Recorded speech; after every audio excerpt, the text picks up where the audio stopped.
अरे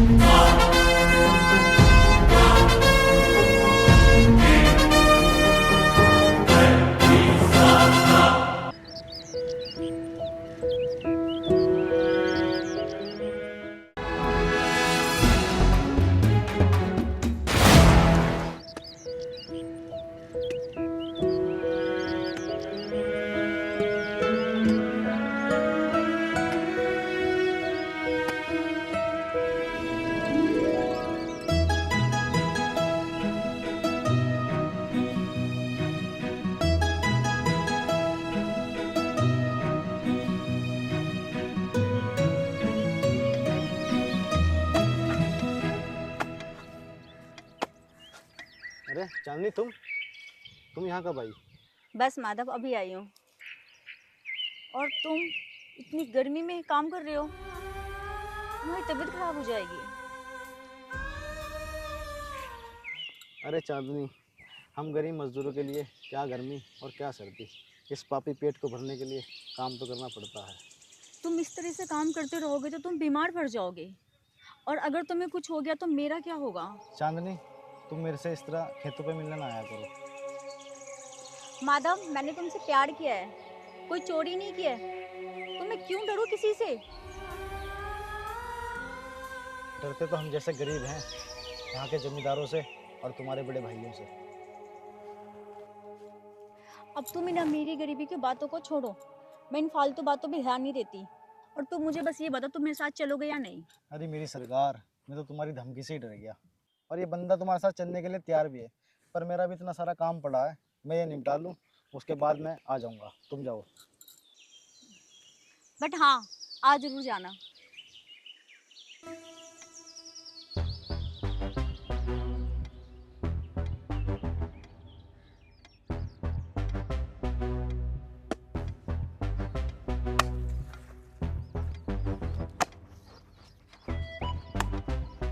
अरे माधव, बाजार चल रहे हो क्या सामान लेने? अरे यार तू ही चला जा, यहाँ खेत में बहुत काम है। और हाँ, तू तो ये कह रहा था कि तेरे पास पैसे नहीं है बाजार जाने के लिए, तो अब कहाँ से आगे पैसे?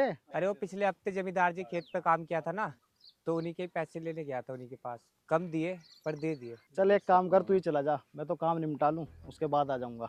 चल ठीक है, आ जाइयो। चल ठीक है।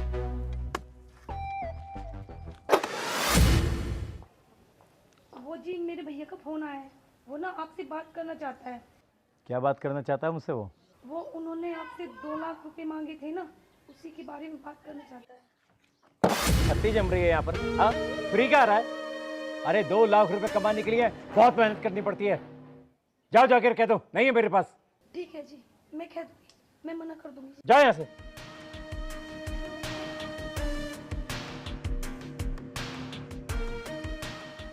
हाँ मुंशी जी।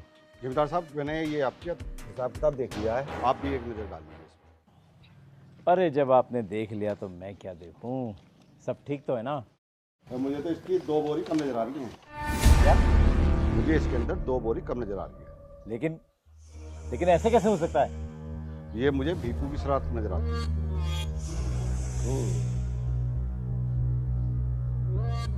ये भीखू आजकल कुछ ज्यादा ही हवा में उड़ने लगा है।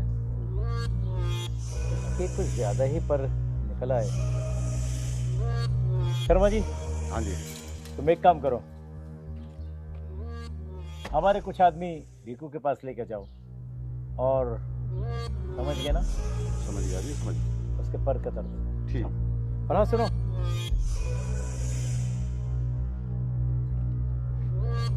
लालिया लेके जाओ। शुक्रिया साहब।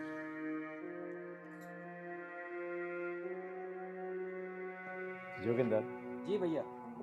अगर इस तरह अनाज कम होता रहा, जैसे आज 2 बोरी कम हुई, कल 4, परसों 8, फिर 10, 20, हमारा तो सारा अनाज खत्म हो जाएगा, रोड पे आ जाएंगे हम। मुझे तो इसके अंदर शर्मा जी का ही हाथ लगता है, वरना भीखू को तो हमारा इतना खौफ है कि वो ऐसी गुस्ताखी कभी नहीं कर सकता। कुछ तो करना पड़ेगा। अरे चांदनी, इधर आओ बहन। जी भैया। कहाँ से आ रही हो? भैया वो मैं अपनी सहेली के घर गई थी उससे मिलने। अच्छा अच्छा, चलो ठीक है। अंदर तुम्हारी भाभी ने खाना बना लिया होगा, खाना खाओ और कुछ देर बैठ के पढ़ाई कर दो। जाओ इधर।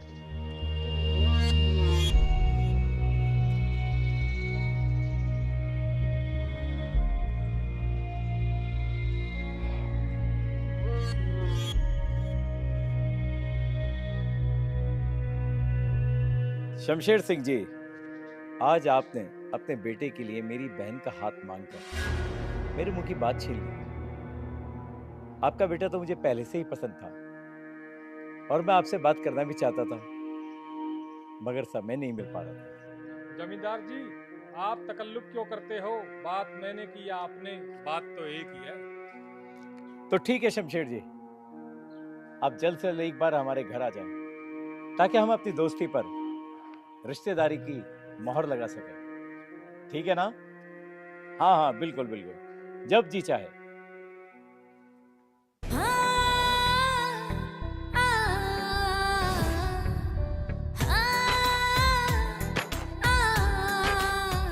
अरे चांदनी, जी भैया।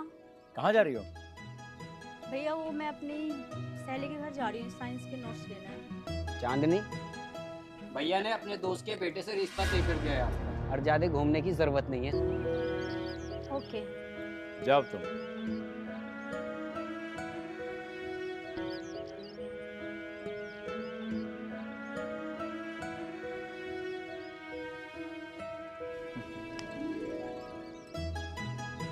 अब हमारी बहन की बहुत जल्दी इस घर से डोली उठेगी। जी भैया, मैं भी काफी खुश हूँ।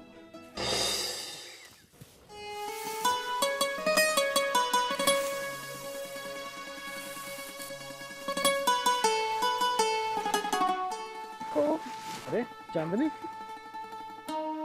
फूल सा चेहरा आज मुरझा क्यों गया? मेरे भैया ने मेरी शादी अपने दोस्त के छोटे बेटे से तय कर दी है। चांदनी, ये तो बहुत अच्छी बात है। हर भाई का सपना होता है कि उसकी बहन बड़े से बड़े घर में ब्याह कर जाए। लेकिन मैं तो तुमसे प्यार करती हूँ, तो किसी और से शादी मैं कैसे कर सकती हूँ? अगर मेरी शादी किसी और से हुई तो मैं आत्महत्या कर लूंगी। अरे चांदनी, तुम कैसी पागल जैसी बात कर रहे हो? मैं एक गरीब किसान का बेटा हूँ और तुम्हारे भाई इस गांव के बहुत बड़े जमींदार हैं। तो मुझे जैसे गरीब इंसान से तुम्हारी शादी कैसे कर देंगे? माधव, मैं एक हिंदुस्तानी लड़की हूँ और मैं तुमसे प्यार करती हूँ और तुम्हें मैंने अपने दिल से पति मान रखा है, तो मैं किसी और से शादी कैसे कर सकती हूँ? अगर ऐसी बात है चांदनी, तो मैं भी तुम्हें दिल से अपनी पत्नी स्वीकार करता हूँ। अब जिएंगे तो एक साथ और मरेंगे तो एक साथ।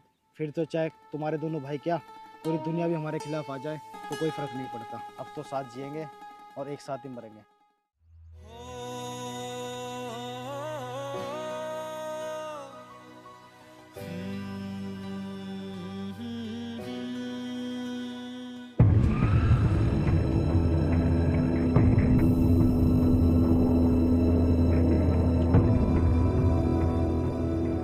अरे ये तो हमारी जमींदार की बहन है, अभी जाके बताता हूँ उन्हें।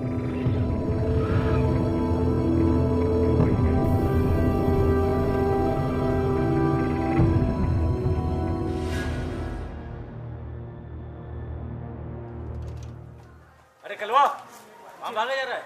हाँ जी, वो माधव के साथ आपकी बहन बैठी है जी, बहुत बुरा हो रहा है, बहुत गजब हो गया जी। क्या बदतमीजी कर रहा है? साफ साफ बोलना, घुमा फिरा के बात मत कर।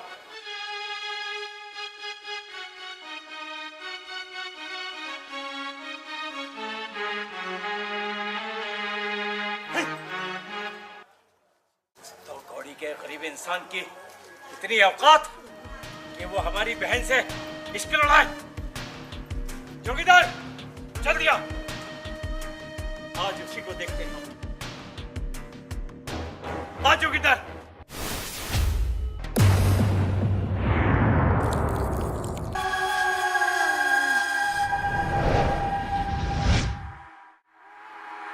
अरे क्या हुआ?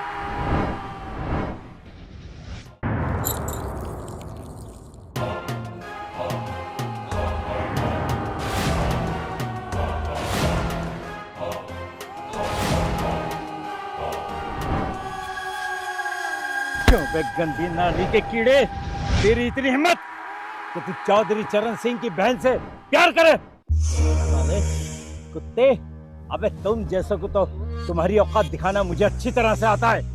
भैया खामोश। भैया ये लोग बातों के भूत नहीं, ये लातों के भूत हैं। इन्हें तो विजय अच्छी तरह समझाना आता है। ठीक है छोटे, तू इन्हें समझा। चल तू मेरे साथ, चल।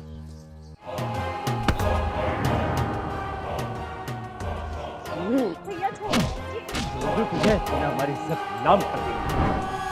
चल।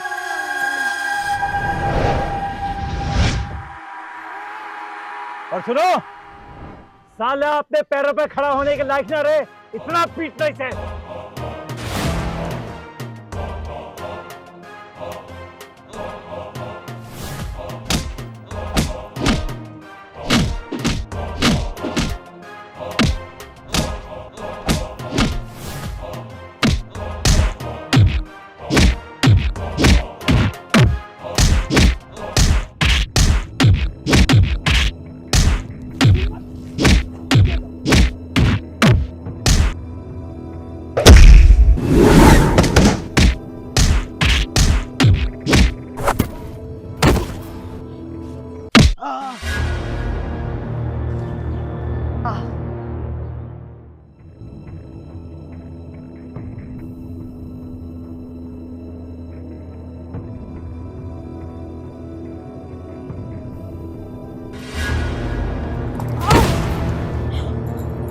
भैया जोगिंद्र भैया को फोन करके बोले ना, उसे छोड़ देंगे, मैं उसके बिना जिंदा नहीं रह सकती। खामोश। तू तो हमारी आदतों से वाकिफ थी ना। अरे वो हराम का पिल्ला तो गैर आदमी था। वो भली भांति हमें जानती थी, हमारी आदतों से वाकिफ थी, उसके बावजूद भी दोनों नीच से प्यार करने की जरूरत की। उसका नाम तो अपने मुंह से इस तरह ले रही है जैसे एक औरत अपने पति का नाम लेती है। भैया मैंने उसे दिल से अपना पति ही मान रखा है। बस कर मेरी बहना, बस कर। इस पूरे गांव के अंदर किसी की इतनी हिम्मत नहीं जो चौधरी चरण सिंह से नजर मिला के बात कर सके, और तू है।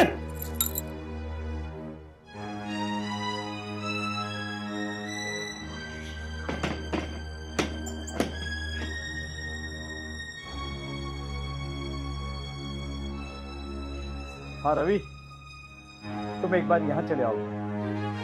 हाँ हाँ, चौधरी चरण सिंह बोल रहा हूं, तुम घर चले आओ।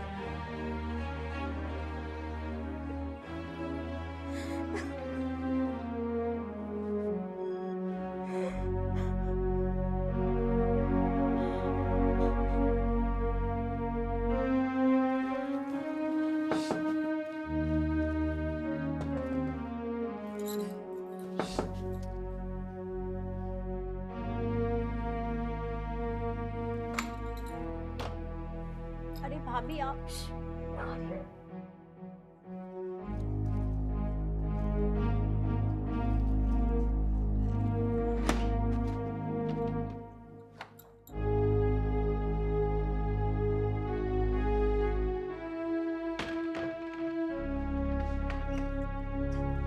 जल्दी भाई,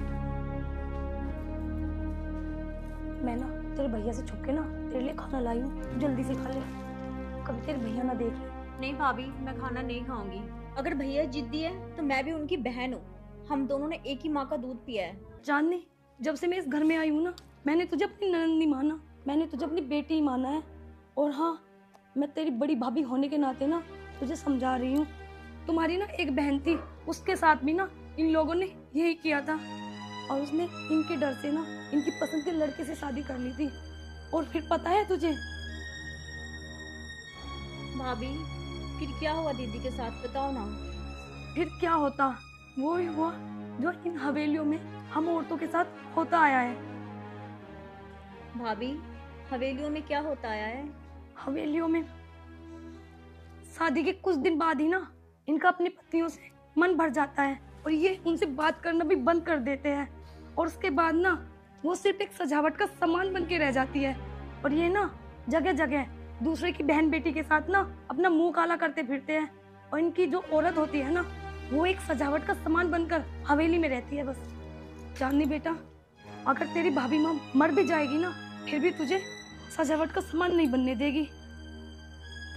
भाभी अगर तुम्हारी जगह मेरी माँ भी होती ना तो शायद इतना बड़ा कदम ना उठाती। अब चुप हो, मुझे भी रुलाएगी क्या? एक काम कर, जल्दी से खाना खा ले वरना तेरे भैया आ जाएंगे। फिर ना मुझे बर्तन लेके बाहर भी जाना है। अगर तेरे भैया ने देख लिया ना वो मुझे जान से मार देंगे। चल मेरी बच्ची जल्दी से खाना खा ले। चांदनी, लगता है तेरे भैया बाहर है, तो एक काम कर, तू खाना खा, मैं जाती हूँ।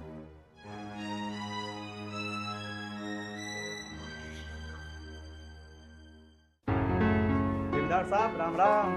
राम राम राम राम। कैसे हो रवि? बढ़िया हूँ जी, आप बताइए। चांदनी अंदर कमरे में है, तो वहाँ से। ठीक है।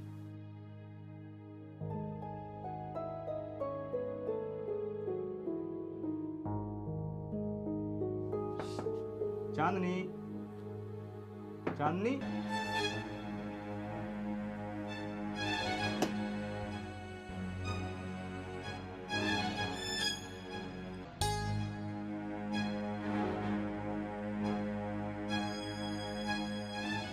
हेलो चांदनी, कैसे हो चांदनी जी? तुम कौन हो? मैं तुम्हारा मंगेतर रवि। ओह, तुम वही हो जिसे भैया ने मेरे लिए पसंद किया है। मैं कुछ समझा नहीं, क्या मैं तुम्हें पसंद नहीं?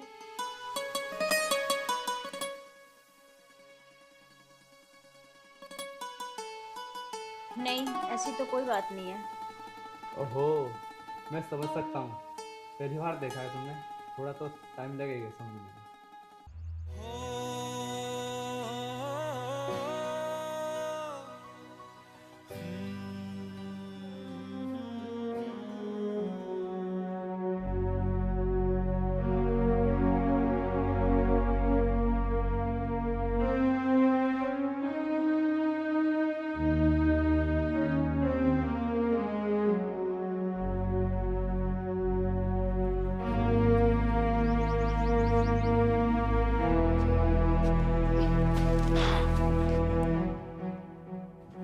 अरे माधव, तू ये कहाँ जा रहा था? मुझे चांदनी के पास जाना है। नहीं नहीं नहीं, पागल मत बन। मुझे चांदनी के पास जाना है। अभी तुम्हारी तबीयत खराब है। चलो आराम करो, जल्दी जल्दी खड़े हो। नहीं,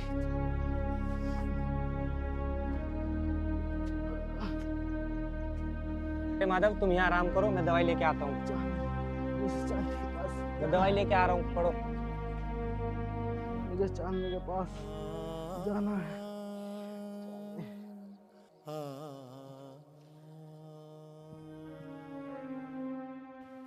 चांदनी, क्या तुम हमारे इस रिश्ते से खुश नहीं हो? नहीं, ऐसी तो कोई बात नहीं है, मैं खुश हूँ। चांदनी देखो, ये हमारे दोनों की जिंदगी का सवाल है। आपको ऐसा क्यों लगा? क्योंकि तुम्हारा तन तो मेरे साथ होता है और मन कहीं और ही होता है। ना जाने तुम्हें ऐसा क्यों लगता है, ये तो मुझे भी नहीं मालूम।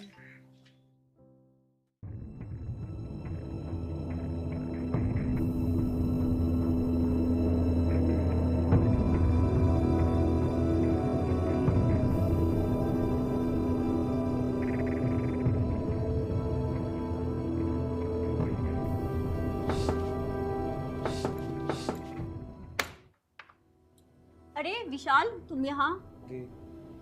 माधव कैसा है? माधव भैया को आपके भैया ने बहुत मारा। माधव ठीक तो है ना विशाल?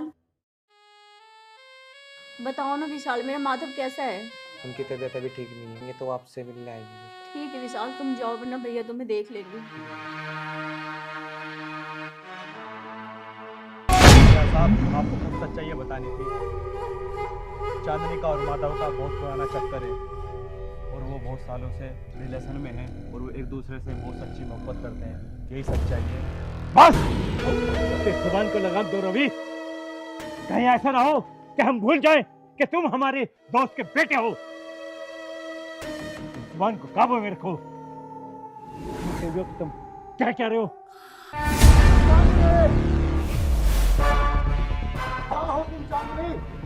मैं आ गया हूँ।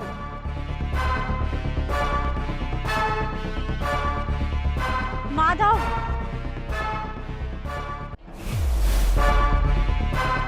माधव, देखो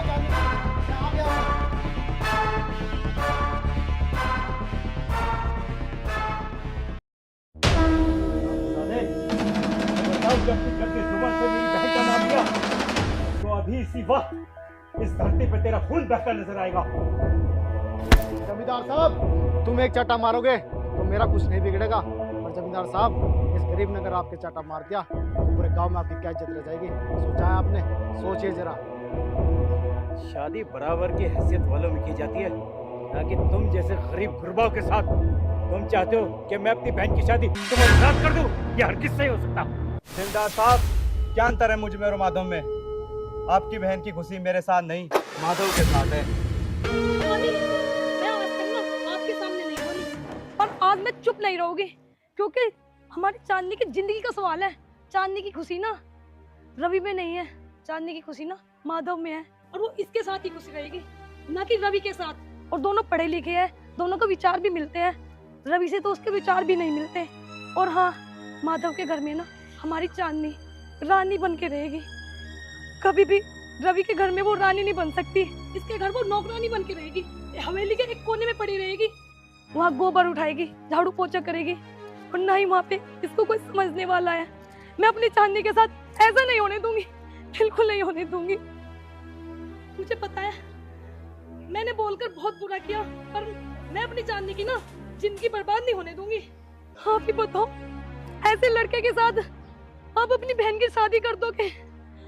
ऐसा मत करना, ऐसा मत करना। चांदनी, इधर आ।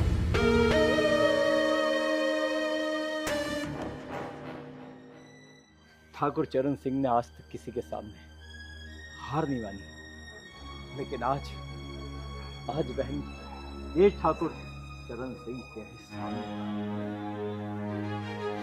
मैं हमेशा इस धन दौलत को ही सब कुछ समझता आया। मैंने कभी पलट के ही नहीं देखा इस दौलत के आगे।